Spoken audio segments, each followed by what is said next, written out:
warahmatullahi wabarakatuh. Alhamdulillah al-azizil alim al-halimil karim ghafiril dhanbi wa qabilit tawb syadidil iqab yadit tawul la ilaha illa huwa ilaihil masir. Asyhadu an la ilaha illallah wahdahu la syarika lah akramana bil islam wa an'amana alaina bil iman wa hadana ila tamassuki bil urwatil wuthqa wal hablil aqwa wa dhalika bi ittiba'il qur'anil karim wal ihtida'i bi sunnatir rasulil azim wa asyhadu anna muhammadan 'abduhu wa rasuluhu sallallahu wa sallam alaihi wa alihi wa syarrafa wa karrama fi kulli hinin abada 'adada ni'amillahi wa ifdalihi amma ba'd. Jamaah yang dimuliakan Allah Subhanahu wa taala, bersyukur kepada Allah atas limpahan rahmat dan karunia-Nya. Terkhusus pada hari ini kita sudah berada di tanggal 11 Sya'ban. Hanya tinggal menghitung hari kita menuju bulan yang penuh dengan keberkahan, bulan suci Ramadan. Salah satu keistimewaan di bulan Sya'ban sebagaimana dinyatakan oleh As-Sayyid Muhammad Alawi bin Abbas Al-Maliki Al-Hasani di dalam kitab beliau Mada fi Sya'ban. Ia katakan summiyat Sya'ban li'annahu yatasha'abu fihi khairun katsir. Dinamakan dengan Sya'ban karena pada bulan tersebut berlimpah kebaikan yang banyak. Salah satu di antara kebaikan yang Allah Subhanahu wa taala curahkan di bulan Sya'ban dikemukakan oleh Al-Imam Ibnu Dihyah di dalam kitab beliau Ma wadaha wastabana fi fadaili syahri Sya'ban, bahwa di bulan Sya'ban ini Allah Subhanahu wa taala menurunkan wahyu berupa perintah berpuasa di bulan Ramadan, sehingga bulan Ramadan menjadi bulan yang istimewa, bulan yang dinanti-nantikan, bulan yang pintu ampunan Allah Subhanahu wa taala terbuka begitu lebar dan juga rahmat Allah Subhanahu wa taala tercurah begitu derasnya. Kemudian yang kedua, di bulan Sya'ban itu kata Imam Ibnu Dihyah bahwa wahyu di dalam surah Al-Baqarah yang menunjukkan terjadinya perubahan arah kiblat dari Masjidil Aqsa ke Masjidil Haram, di mana Rasulullah Muhammad SAW selama 16 bulan lamanya mendirikan solat menghadap Masjidil Aqsa, berharap agar sekiranya arah kiblat diubah oleh Allah Subhanahu wa taala menuju Ka'bah, dan ini diijabah oleh Allah Subhanahu wa taala dengan menurunkan ayat di dalam surah Al-Baqarah. Berikutnya jemaah yang dimuliakan Allah Subhanahu wa taala, Imam Al-Qastalani di dalam kitab beliau Al-Mawahid Al-Laduniyah mengatakan bahwa bulan Sya'ban itu merupakan bulan salawat kepada Rasulullah Muhammad SAW. Alasannya firman Allah Subhanahu wa taala di dalam Al-Qur'an surah Al-Ahzab ayat 56 turun di bulan Sya'ban, di mana ayat itu memberikan dua hal. Yang pertama khobar berupa informasi. Innallaha wa malaikatahu yusholluna 'alan nabi. Sesungguhnya Allah dan para malaikat bersalawat kepada Nabi Muhammad sallallahu alaihi wasallam. Kemudian yang kedua berupa amar, perintah kepada orang-orang beriman. Ya ayyuhalladzina amanu shallu 'alaihi wa sallimu taslima. Hai orang-orang yang beriman, bersalawat dan bersalamlah kepada Rasulullah Muhammad sallallahu alaihi wasallam. Maka Imam Al-Qastalani mengatakan bulan Sya'ban itu merupakan bulan salawat kepada Rasulullah Muhammad SAW, sehingga wajar ketika dinyatakan dalam satu riwayat di mana dinyatakan bahwa Rasulullah SAW bersabda, Ar-Rajab syahrullah wa Sya'ban syahri wa Ramadan syahru ummati. Bulan Rajab itu merupakan bulannya Allah, bulan Sya'ban merupakan bulanku, dan Ramadan merupakan bulan umatku. Jemaah yang muliakan Allah Subhanahu wa taala, keistimewaan lain dari bulan Sya'ban ini dinyatakan juga di dalam sebuah hadis yang diriwayatkan oleh Imam An-Nasa'i bersumber dari Usamah bin Zaid radhiyallahu anhu, ketika ia mengatakan kepada Rasulullah, "Ya Rasulullah, wahai Rasul, lam araka tasumu syahran minasyuhuri ma tasumu min Sya'ban. Ya Rasul, tidaklah aku melihat engkau berpuasa selama 1 bulan dari bulan-bulan yang ada melebihi dari puasamu di bulan Sya'ban. Artinya Usamah bin Zaid radhiyallahu anhu memberikan kesaksian terhadap di mana Rasulullah Muhammad SAW banyak mengisi hari-harinya di bulan Sya'ban itu dengan berpuasa. Lalu Rasulullah Muhammad SAW bersabda, "Dzalika syahrun yaghfulun nasu anhu baina Rajab wa Ramadan." Bulan itu adalah bulan yang sering terabaikan oleh banyak orang, yang posisinya berada di bulan Rajab dan bulan Ramadan. Kita tahu bulan Ramadan adalah bulan yang istimewa, disebutkan di banyak riwayat dan ditegaskan di dalam Al-Quran. Kemudian yang kedua bulan Rajab. Bulan Rajab itu juga bulan mulia karena bulan Rajab merupakan bahagian dari bulan haram. Artinya bulan Sya'ban itu bulan kejepit namanya, di antara bulan Rajab dan bulan Ramadan, sehingga orang termotivasi banyak beramal di bulan Rajab, banyak termotivasi beramal di bulan Ramadan, tapi mengabaikan di antara Rajab dan Ramadan itu. Maka Rasulullah Muhammad SAW banyak berpuasa di bulan Sya'ban. Lalu Rasulullah Muhammad SAW di dalam hadis ini menyebutkan keistimewaan bulan Sya'ban. Rasulullah SAW mengatakan bahwasanya bulan Sya'ban itu merupakan bulan an turfa'al a'mal ila rabbil alamin, bahwasanya di bulan Sya'ban itu diangkatnya amal kepada Allah Subhanahu wa taala.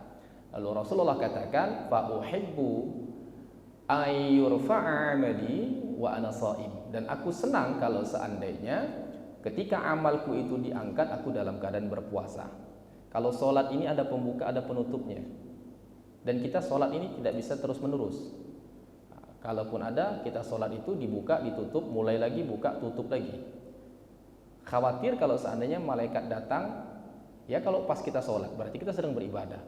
Kalau pas kita selesai sholat berarti kan tidak sedang beribadah. Tapi kalau dalam keadaan berpuasa, dimulai terbit fajar sampai terbenam matahari, kita dianggap beribadah walaupun saat itu kita sedang tidur-tiduran, sedang rebah-rebahan.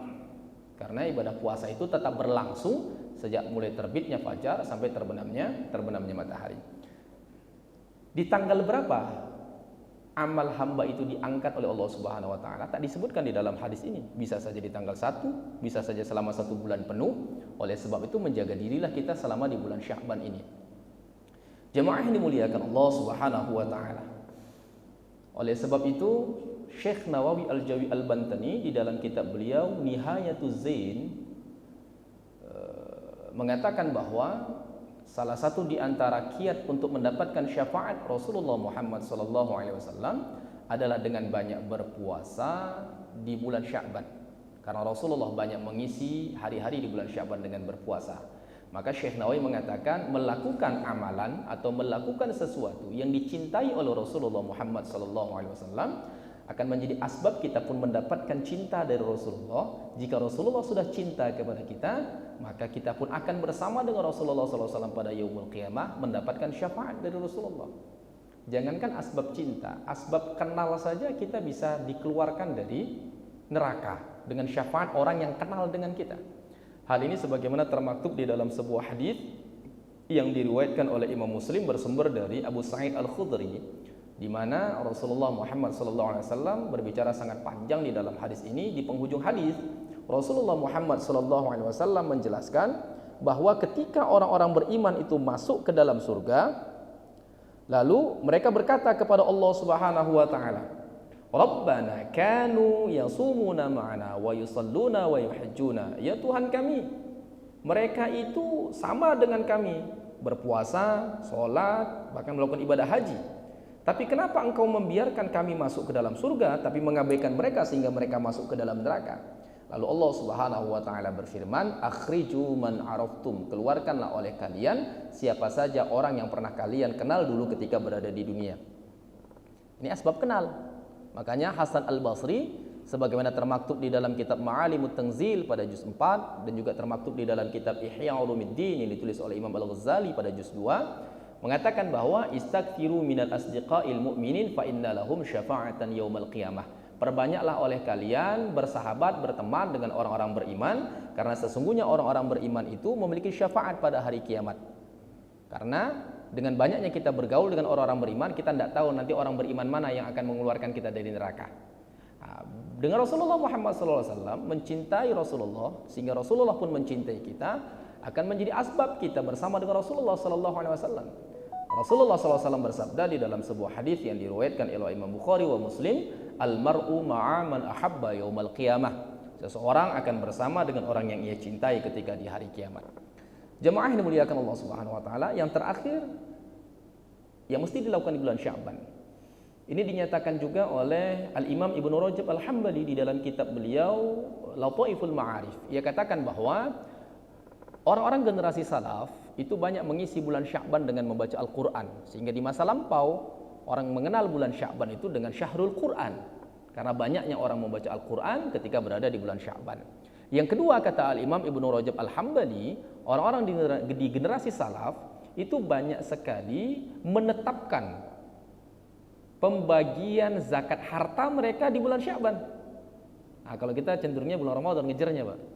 Tapi kata Imam Ibnu Rajab Al-Hambali, orang-orang generasi salaf itu suka membagi harta zakat mereka itu tepatnya di bulan Sya'ban. Kenapa? Agar sekiranya harta yang mereka bagikan itu dapat dimanfaatkan oleh orang-orang yang membutuhkan untuk bekal mereka berpuasa di bulan Ramadan.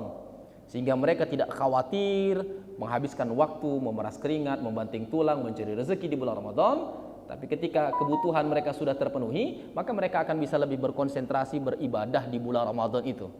Ini salah satu hikmah dari penetapan yang dilakukan oleh para ulama salaf atau para generasi salaf. Mereka membagi zakat harta mereka di bulan Sya'ban. Ini di antara beberapa keistimewaan bulan Sya'ban. Oleh sebab itu, kita yang sudah berada di bulan Sya'ban ini, mari kita terus berupaya menjaga diri kita dari kemungkinan tergelincir melakukan kemaksiatan, dan berupayalah kita terus untuk menambah amalan ibadah kita dengan harapan bahwa di bulan Ramadan kita sudah terbiasa banyak beramal. Jemaah yang dimuliakan Allah Subhanahu wa taala, berikutnya salam dan salawat kita persembahkan kepada Rasulullah Muhammad SAW. Semoga Allah Subhanahu wa taala menetapkan kita sebagai hambanya yang merupakan umat Rasulullah Muhammad SAW yang mendapatkan syafaat pada yaumul qiyamah. Amin ya rabbal alamin. Jamaah yang dimuliakan Allah Subhanahu wa taala. Ini pemerintah sedang gencar-gencarnya membuat program moderasi. Ya. Oleh sebab itu, jangan sampai program moderasi itu membuat kerancuan pemahaman kita di dalam beragama. Di dalam Al-Quran, surah Al-Baqarah ayat 208 atau yang mendekati itu, Allah Subhanahu wa taala berfirman, "Ya ayyuhalladzina amanu dakhulu fis-silmi kaffah." Hai orang-orang yang beriman, masuklah ke dalam Islam secara keseluruhan.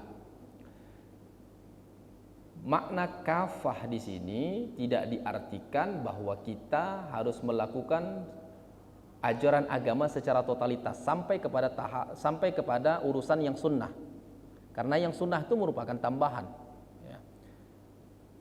Maka dari itu perlu kiranya kita memperhatikan apa yang dimaksud di dalam ayat ini.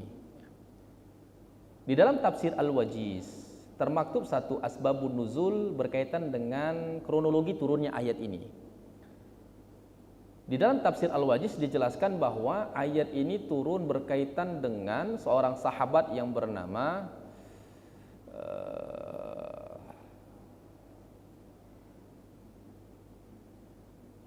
dia merupakan seorang ahlul kitab.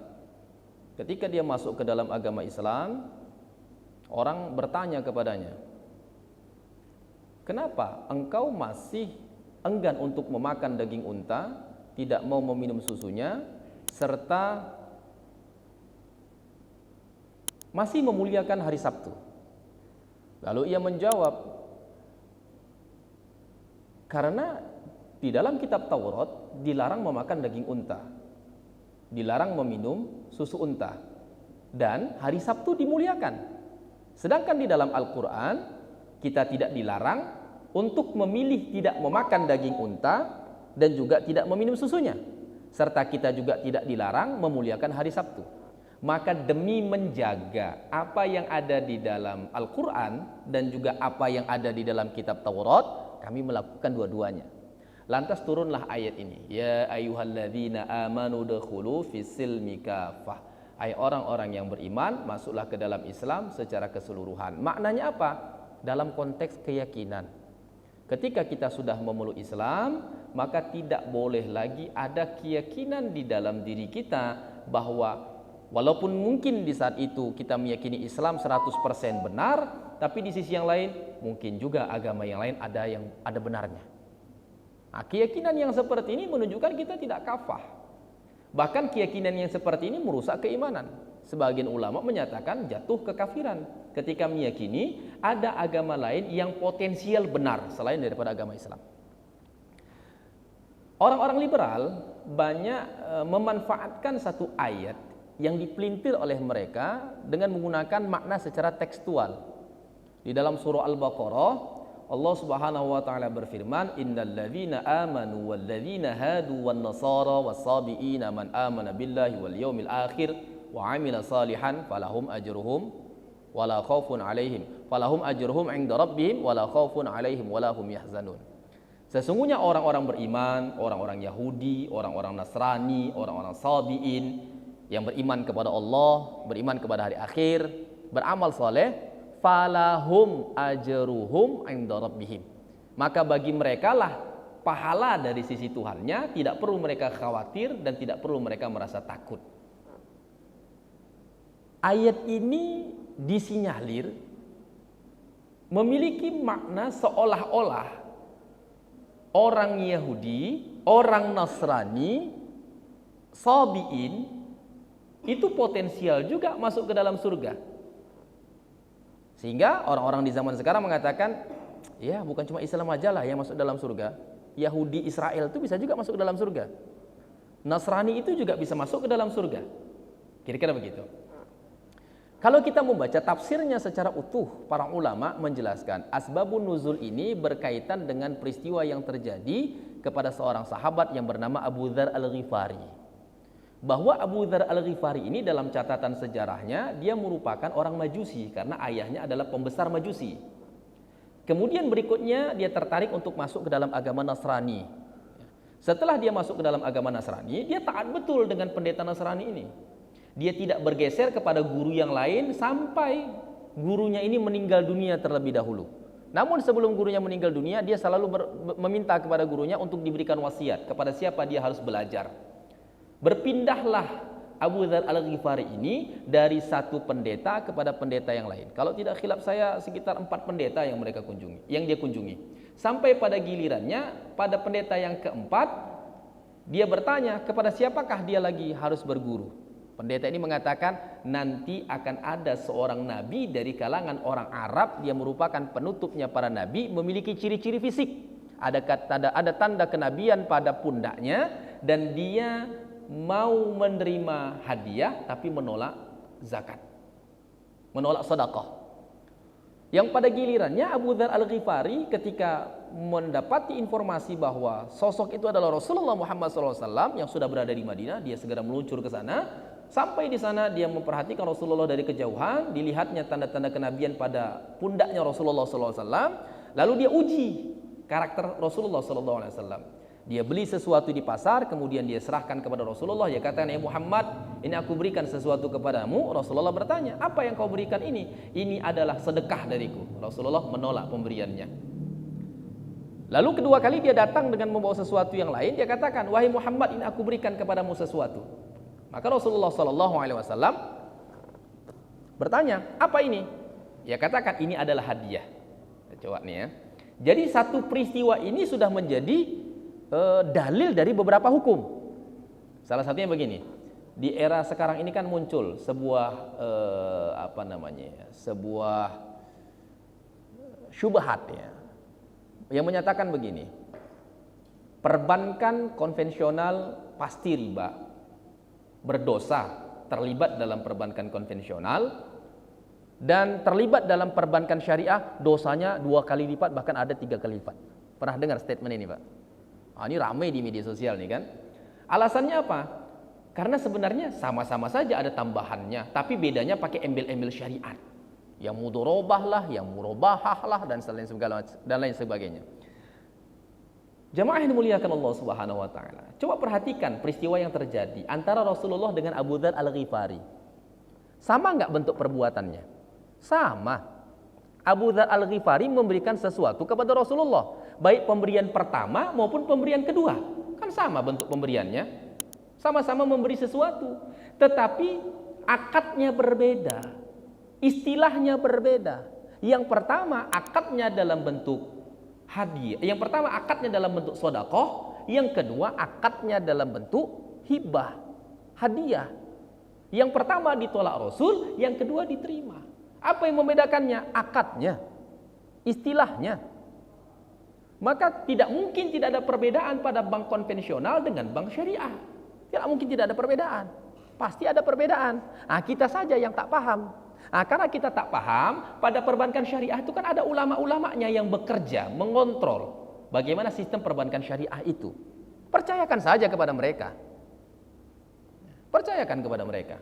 Kendati pun mungkin perbankan syariah itu tidak totalitas bersih, tapi setidaknya meminimalisir adanya unsur riba. Baik, jamaah yang dimuliakan Allah Subhanahu wa taala. Jadi ayat ini berkaitan dengan peristiwa Abu Dzar Al-Ghifari. Ketika dia masuk ke dalam Islam setelah melihat ciri-ciri Rasulullah Muhammad SAW benar seperti yang disebutkan oleh pendetanya terdahulu sebelum meninggal dunia, lalu dia masuk ke dalam agama Islam. Setelah dia masuk ke dalam agama Islam, lalu dia banyak bercerita kepada orang-orang tentang kebaikan pendeta-pendetanya dahulu.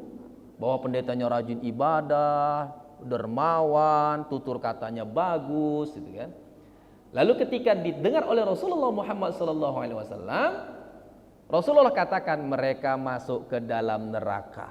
Terkejutlah Abu Dzar Al-Ghifari. Ditengoknya mereka bagus-bagus, nggak adanya masalahnya, ibadah bagus, tapi kok masuk neraka? Galaulah Abu Dzar Al-Ghifari. Ya.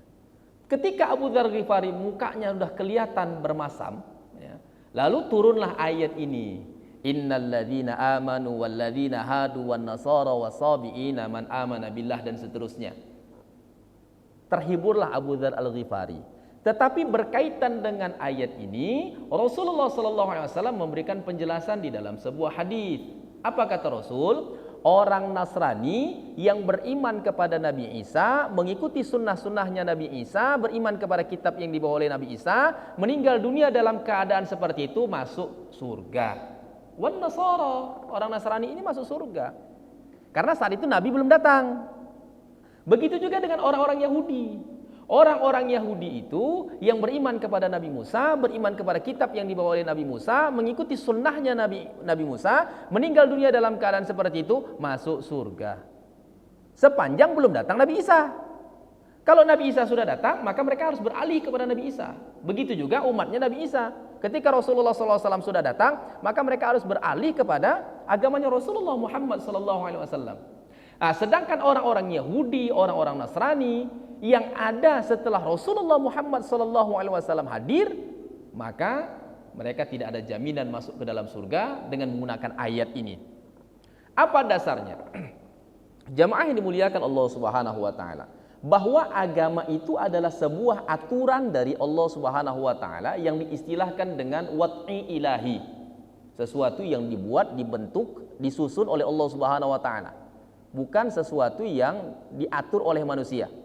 Orang yang tunduk dan patuh kepada aturan agama, maka dia akan selamat ketika berada di dunia, selamat juga ketika berada di akhirat.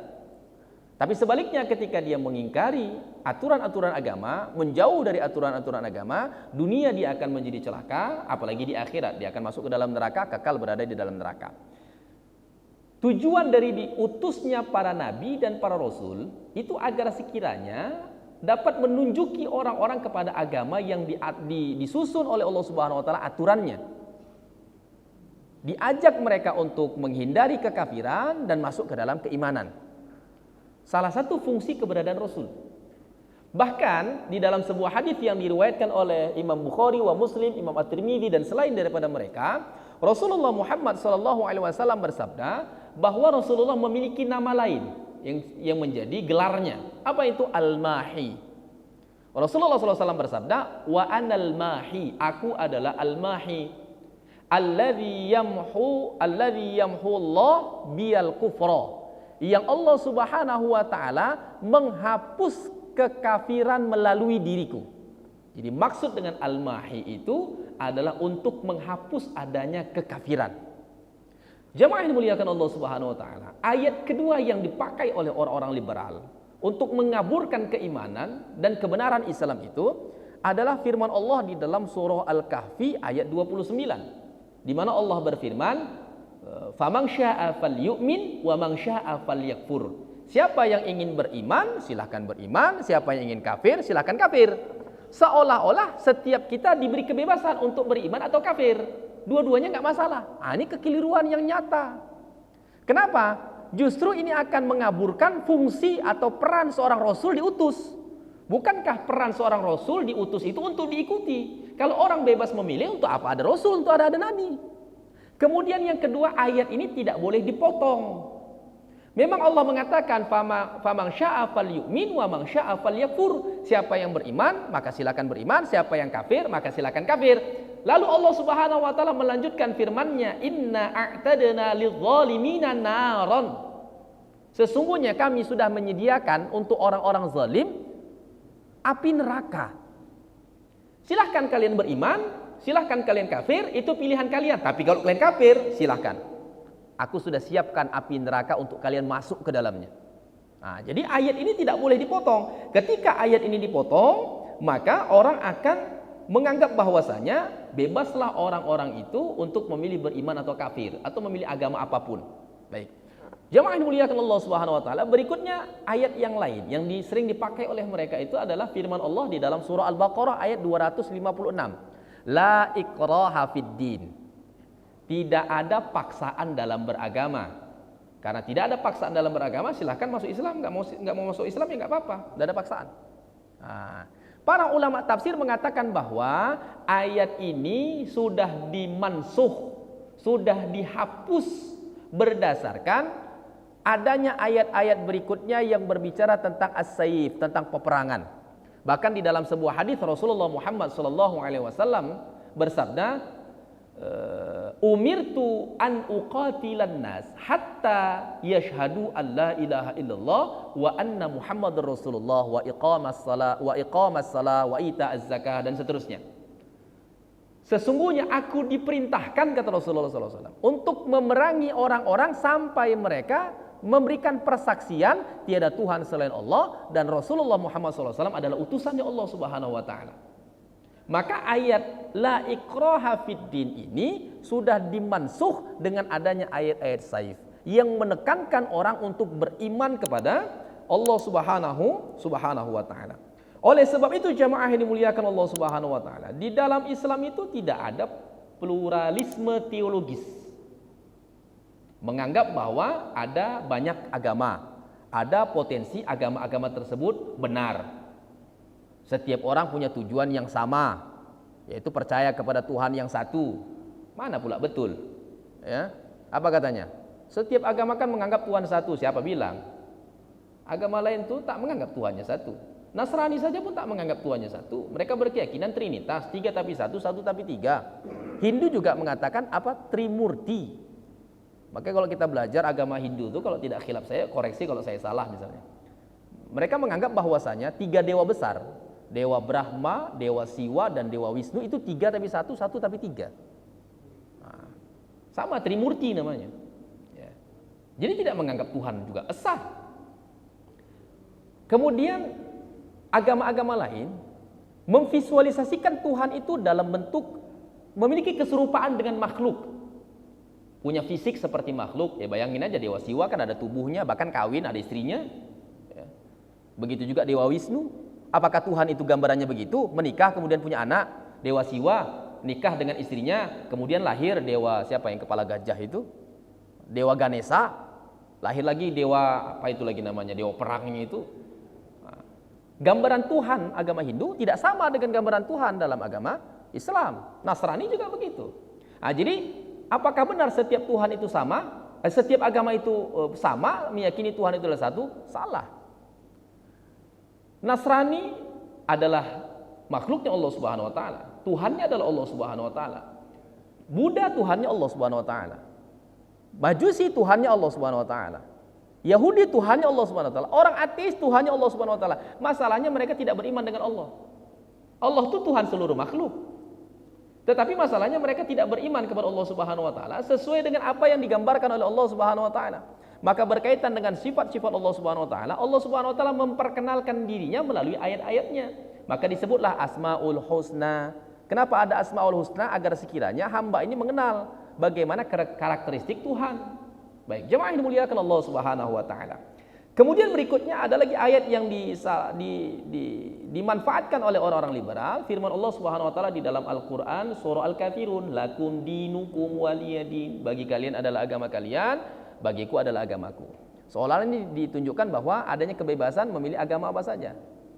Ada sebuah kesalahpahaman ya. Karena justru ayat ini diturunkan berkaitan dengan tawaran orang-orang paganisme, ya, orang-orang kafir Makkah kepada Rasulullah Muhammad SAW. Ketika mereka berdebat dengan Rasul, ketika mereka berupaya menghalangi dakwah Rasul, ternyata tidak berhasil dengan cara kekerasan, Rasulullah semakin teguh. Lalu mereka menawarkan dengan sesuatu yang menurut mereka menarik. Ditawarkan tentang jabatan, ditawarkan tentang wanita, ditawarkan tentang kekayaan. Lalu Rasulullah SAW menolak. Lalu mereka menawarkan penawaran yang terkesan moderat. Nah, ini ya, terkesan moderat. Bagaimana wahai Muhammad kalau seandainya udahlah kita dami-dami aja. Giliran kami beribadah kau ngikut sama kami. Nanti kalau seandainya kau beribadah kami ngikut sama kau. Nah, ini yang banyak muncul sekarang kan. Orang Natalan awak ke gereja, mengumandangkan azan di gereja, sholawatan di gereja. Udah mirip betul dengan tawaran orang kafir Makkah ini kan begitu. Ya. Apa kata Rasulullah SAW? Turun ayat ini.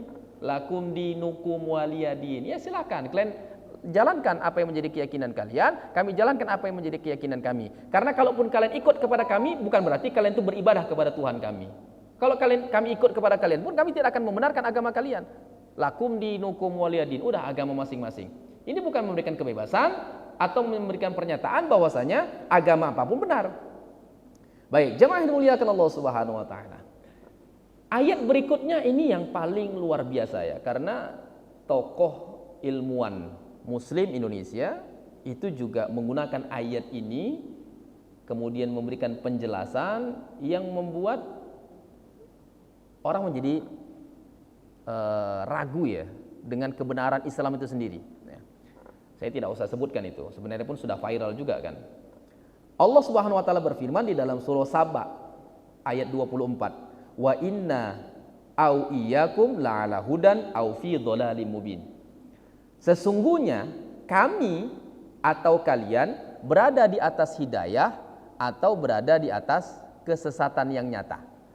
Kami atau kalian yang berada dalam hidayah atau dalam kesesatan yang nyata.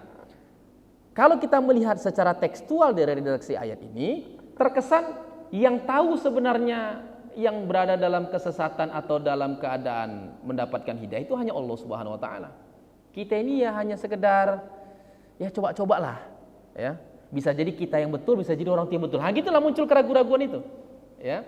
Dan ini dinyatakan oleh ilmuwan Muslim Indonesia. Ya. Tanpa menghilangkan penghormatan kepada keahlian mereka. Ini juga harus dijelaskan ya. Di dalam kitab tafsir yang lain, ya, seperti termaktub di dalam kitab tafsir Bahrul Muhit, ya, disebutkan bahwasanya kata au yang berarti atau di sini memiliki kandungan makna alaf wan nashr, yang dalam ilmu balaghah itu artinya adalah dan. Jadi kendati pun digunakan kata au, tapi maknanya adalah dan. Jadi sehingga kalau kita pahami makna ayat ini, sesungguhnya kami la'ala hudan, yang berada dalam hidayah, wa iyyakum fi dhalalim mubin, dan kalian yang berada dalam kesesatan yang nyata. Jadi kalau kita mengutip berdasarkan keterangan tafsir di dalam Bahrul Muhit ini, maka jelaslah tidak ada lagi keraguan-raguan. Jadi posisi ayat ini bukan adanya muncul keraguan-raguan siapa yang benar di antara kita, tak ada yang tahu, mungkin saja kita, mungkin saja mereka, bukan begitu. Tapi kita sudah pasti berada dalam kebenaran dan kalian sudah pasti berada dalam kesesatan yang nyata. Jemaah yang dimuliakan Allah Subhanahu wa taala, dan sebenarnya ayat yang lebih kokoh dinyatakan di dalam surah Ali Imran ayat 19 bahwa Allah Subhanahu wa taala berfirman, "Innad dina 'indallahil Islam." Sesungguhnya agama di sisi Allah hanya Islam. Di dalam ayat yang lain surah Ali Imran ayat 85 Allah Subhanahu wa taala menjelaskan, "Wa may yabtaghi ghairal Islam dinan fala yuqbala min."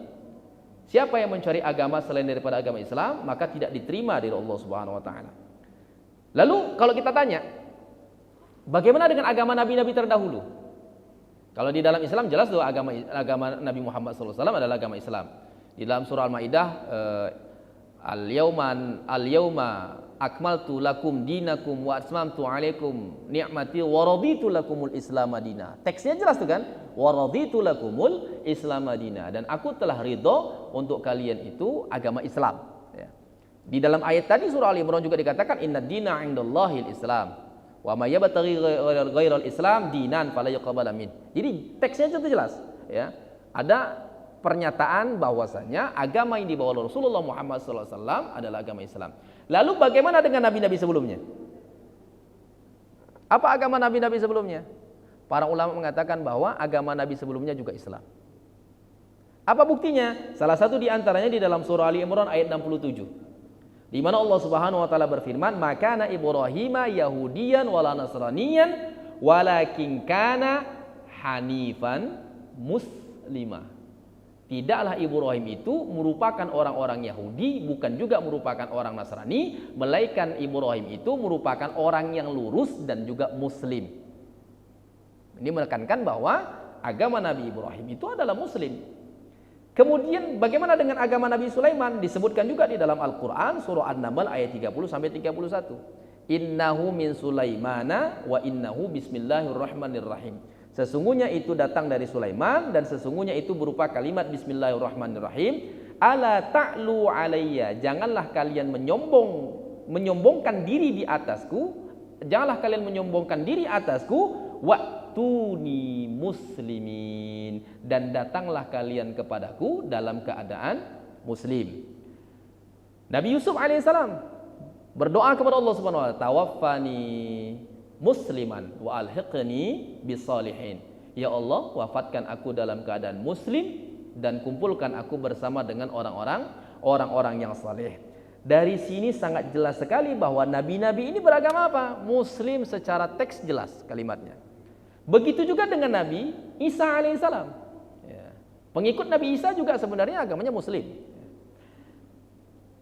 Di dalam surah Ali Imran ayat 52, Allah Subhanahu wa taala berfirman, "Falamma ahassa Isa minhumul kufra." Ketika Nabi Isa alaihissalam merasakan adanya unsur kekafiran pada diri mereka, qala, Nabi Isa mengatakan, "Man ansari ilallah?" Siapakah yang akan menolong aku untuk agama Allah? Qala al-hawariyuna, berkatalah orang-orang hawariyun, "Nahnu ansarullah." Kami adalah penolong Allah. Amanna billah, beriman kami kepada Allah. Washhad, dan saksikanlah olehmu bi anna muslimun, sesungguhnya kami merupakan orang-orang muslim. Perbedaan nabi-nabi terdahulu dengan Rasulullah Muhammad SAW itu bukan pada agamanya tetapi pada aturannya. Makanya di dalam sebuah hadis Rasulullah Muhammad SAW bersabda, "Al-anbiya ikhwatun li'allat." Sesungguhnya nabi-nabi itu merupakan saudara satu bapak. Dinuhum wahid, agama mereka satu, wa ummahatuhum syatta, tapi aturan-aturannya itu berbeda. Jadi agama yang dibawa oleh Nabi Adam sampai kepada Nabi Isa dengan agama yang dibawa oleh Rasulullah Muhammad SAW sama, bertauhid kepada Allah Subhanahu wa taala, beriman kepada Allah Subhanahu wa taala. Letak perbedaannya hanya pada sisi syariatnya saja, aturan di dalam menjalani roda hidup kehidupan. Baik jemaah yang dimuliakan Allah Subhanahu wa taala, demikian mungkin yang dapat disampaikan pada kesempatan kali ini. Mungkin ada hal-hal yang ingin ditanyakan atau hal-hal yang ingin didiskusikan, insyaallah kita dapat mendiskusikannya. Wallahu a'lam bishawab.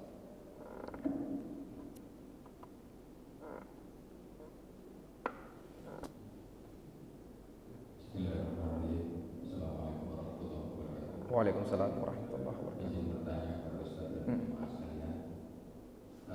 Terkait tidak ada pluralisme teologis tadi sudah Ustaz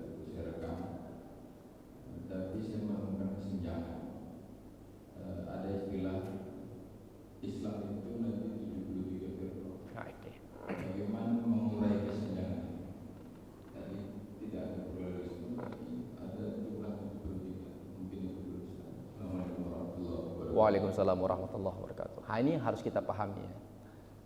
Di dalam hadis-hadis Nabi, salah satu di antaranya dikemukakan oleh Syekh Al-Baghdadi di dalam kitab beliau Al-Farqu Bainal Firaq ya, bahwa ada beberapa hadis Nabi yang menjelaskan bahwa umat Rasulullah Muhammad SAW, atau kata Rasulullah, umatku akan terpecah kepada 73 kelompok. Kata kuncinya sebenarnya memahami hadis ini apa kata Rasul? Umatku akan terpecah kepada 73 kelompok. Di kelompok manapun itu tetap Rasulullah katakan apa? Umatku. Itu kata kuncinya ya. Artinya apa? Ke-73 firqah itu bagaimanapun kesesatan mereka, tetap mereka tidak keluar dari keimanan. Makanya Rasulullah tetap mengakui mereka sebagai umatku. Maka dari itulah Bapak dan jemaah dimuliakan Allah Subhanahu wa taala, iman itu adalah level tertinggi, manhaj itu di bawah. Gara-gara beda manhaj kenapa begaduh? Apakah kemudian kalau kita beda manhaj kemudian kita jadi keluar Islam? Kan tidak. Rasulullah sendiri tidak dalam hadis ini menyatakan umatku, mau kelompok apapun dia. Makanya pemahaman Ahlus Sunnah wal Jamaah itu tidak mengkafirkan. Maka Imam Abul Hasan Al-Asy'ari mengatakan la nukaffiru ahadan min ahlil qiblah. Kami tidak mengkafirkan seorang pun yang merupakan ahlu qiblah. Bagaimanapun menyimpangnya pikiran mereka, orang liberal menyimpang pikiran mereka, tapi mereka sepanjang masih ahlul qiblah, beriman kepada Allah, beriman kepada Rasulullah SAW, sholatnya masih menghadap ke kiblat, mereka masih beriman, hak-hak mereka tetap harus dijaga. Orang Syiah, orang Mu'tazilah, orang Jabariyah, Qadariyah, bagaimanapun kesesatan mereka, Rasulullah masih mengakui mereka sebagai umatnya. Urusan mereka masuk ke dalam neraka itu urusan lain lagi. Tapi potensial tidak masuk ke dalam surga, potensial, karena masih dikategorikan umat Rasulullah SAW. Oleh sebab itu hadis tentang 73 firqah ini harus dibedakan dengan keyakinan terhadap agama lain yang kata ulama al-kafir millatun wahidah. Kekafiran merupakan agama yang satu. Apapun agamanya selain daripada agama Islam, dia tidak beriman kepada kitab Al-Qur'an, tidak beriman kepada Rasulullah, tidak beriman kepada Allah Subhanahu wa taala, kafir. Sedangkan orang yang berbeda keyakinan tadi dalam manhaj, maka tidak terkategori kafir. Rasulullah masih mengakuinya sebagai umatnya. Mereka masih beriman. Nah, agaknya inilah pemahaman yang lebih menyejukkan kita dari kemungkinan terjadinya pertikaian antara sesama kaum muslimin. Demikian mungkin yang dapat saya sampaikan. Iya, silakan. Iya. Hanya satu yang selamat. Hanya satu yang selamat. Oke. Jadi kalimatnya itu kan hanya satu yang selamat, artinya apa? Hanya satu yang selamat bisa masuk ke dalam surga tanpa melalui proses disiksa ke dalam neraka. Jangankan 73 firqah ini, yang firqah terkategori manhajnya selamat saja pun kalau bermaksiat ya nggak selamat juga masuk dalam neraka.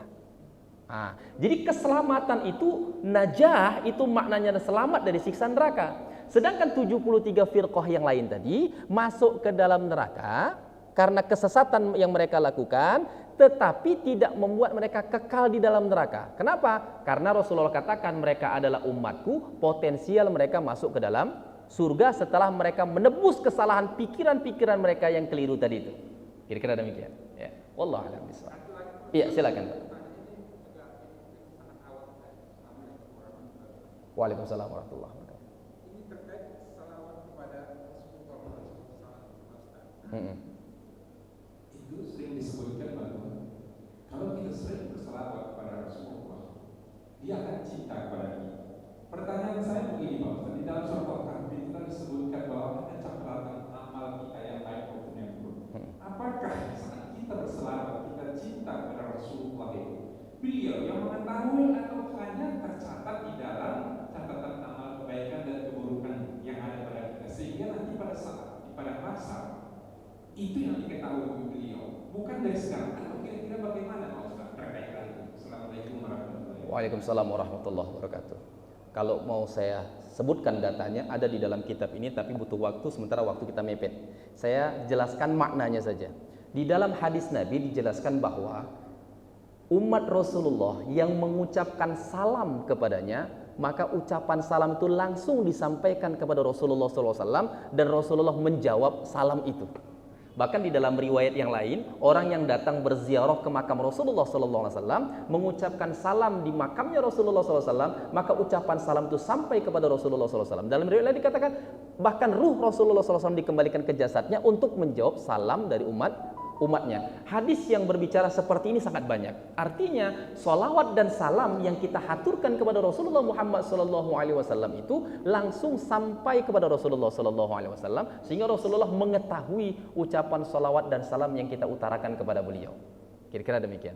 Allah a'lam bishawab. Waktu yang membatasi kita, mungkin ini saja yang dapat disampaikan. Semoga Allah Subhanahu wa taala memberi keberkahan pada pertemuan kita ini, menghilangkan keraguan-keraguan yang ada di dalam pikiran kita, yakin kepada Allah Subhanahu wa taala, istiqomah di dalam beramal sehingga Allah Subhanahu wa taala tetapkan kita dalam keadaan husnul khatimah. Wabillahi taufiq wal hidayah. Assalamualaikum warahmatullahi wabarakatuh. Alhamdulillahirabbil alamin wassalatu wassalamu ala asyrafil anbiya'il mursalin wa ala alihi washabbihi ajma'in. Allahumma arinal haqqa haqqan warzuqna ittiba'ahu wa arinal batila batila warzuqna